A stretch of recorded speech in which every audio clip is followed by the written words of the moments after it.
know we're well into October, but is that going to stop me from talking about the books that I read in September? Absolutely not. I read 4 books in September. Let's talk about them. The first book I read in September was A Gathering of Shadows by V.E. Schwab. And when I say the longing and the yearning between the MMC and the FMC, I mean it. There's a time jump from the first book to the second book, so the 4-month difference made it a little more challenging for me to immediately jump back in. Once I finally started having near misses between 2 characters, I was invested heavily. Then I didn't want to put it down. As soon as I finished it, I picked up the 3rd one. I read the 3rd one this month, which you'll hear about in the video I make about my October reads. The second book I read in September was She Gets the Girl. It's a sapphic romance.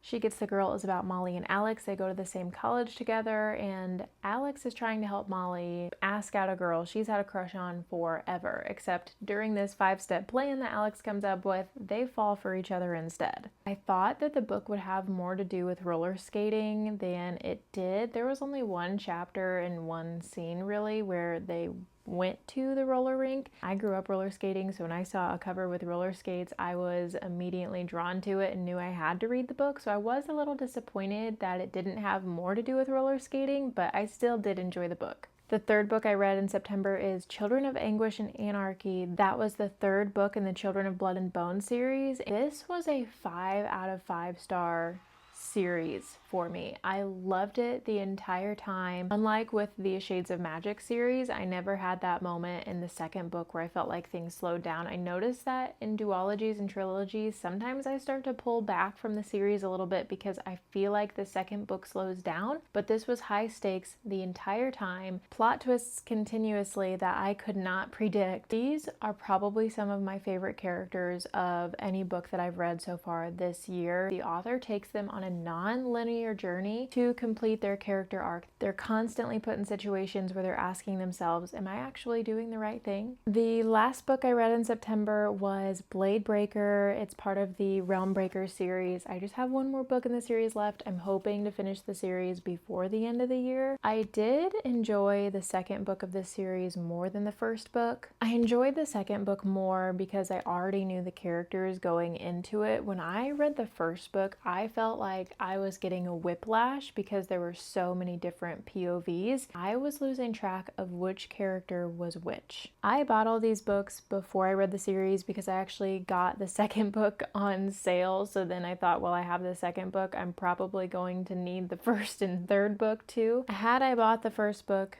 first without buying the other 2, or had I rented them from the library, I probably would have DNF'd the series after the 1st book. I don't think that these books are going to be my favorite. I don't think that they're horrible though. They remind me of Freerin, which I love Freerin. These books remind me of Freerin specifically because of the unlikely companions, and they're constantly going on little side quests on their way to the bigger picture plot. With all the characters though, it just feels like I need to make myself a cheat sheet with all the characters and their motives and goals. If a book gets to that point, I start to become more and more uninterested. I'm happy you're here. All right, see ya.